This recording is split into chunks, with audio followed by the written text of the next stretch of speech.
नमस्कार दोस्तों, स्वागत है आप सभी का आपके अपने चैनल AK स्टडी क्लासेज में। आज जो है 8 जुलाई के हम महत्वपूर्ण करंट अफेयर देखने वाले हैं। जो महत्वपूर्ण है सिर्फ उन्हीं को लिया गया है। बात करते हैं पहले प्रश्न की। तो हाल ही में किस संस्थान ने समुद्री सुरक्षा में सुधार के उद्देश्य से जहाज प्रक्षेपथ भविष्यवाणी उपकरण विकसित करने के लिए भारतीय शिपिंग रजिस्टर के साथ एक समझौते पर हस्ताक्षर किया है? तो किसने किया है? तो IIT बॉम्बे द्वारा जो है ये किया गया है। नोट्स की बात कर लें तो IIT बॉम्बे और भारतीय नौवहन रजिस्ट्रेशन IRS ने समुद्री सुरक्षा में सुधार के लिए जहाज प्रक्षेपथ भविष्यवाणी उपकरण विकसित करने के लिए साझेदारी की है। यह उपकरण अक्षम जहाज़ों पर ध्यान केंद्रित करता है, प्रारंभिक चेतावनी प्रदान करता है और बचाव कार्यों को सुविधाजनक बनाता है। IRS की आपातकालीन प्रक्रिया प्रणाली के साथ एकीकृत इसका उद्देश्य बहते जहाज़ों का पता लगाकर और आसपास के जहाज़ों को फिर से मार्ग देकर प्रतिक्रिया समय को बढ़ाना है। प्रोफेसर बेहरे और श्रीनेश राष्ट्रीय सुरक्षा लक्ष्यों और उद्योग अकादमिक सहयोग के साथ इसके संरेखण पर जोर देते हैं। तो ये महत्वपूर्ण है, आपको ध्यान रखना है कि इसका काम क्या है। सेकंड की बात करते हैं तो हाल ही में राष्ट्रीय बाल अधिकार संरक्षण आयोग NCPCR ने किस राज्य की अभ्रक खदानों को बाल श्रम मुक्त घोषित किया है? तो किसने किया है? तो झारखंड ने किया है। बी ऑप्शन हो जाएगा।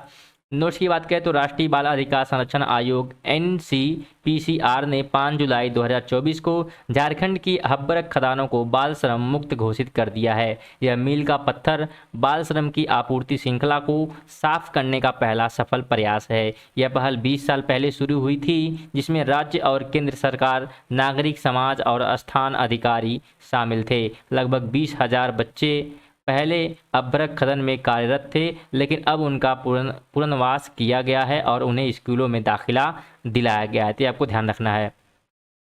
3 नंबर की बात करें तो हाल ही में मसूद पेजेशकियन को किस देश का राष्ट्रपति चुना गया है?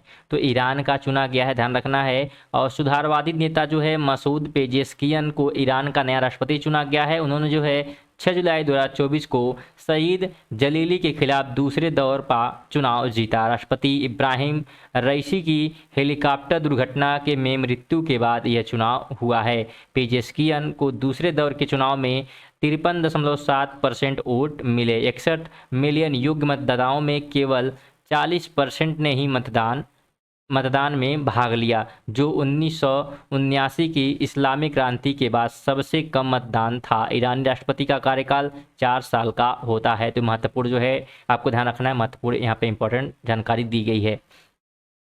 4 की बात करें तो हाल ही में खबरों में रहा काजीरंगा राष्ट्रीय उद्यान किस राज्य में स्थित है? तो ध्यान रखना ये जो है असम में है।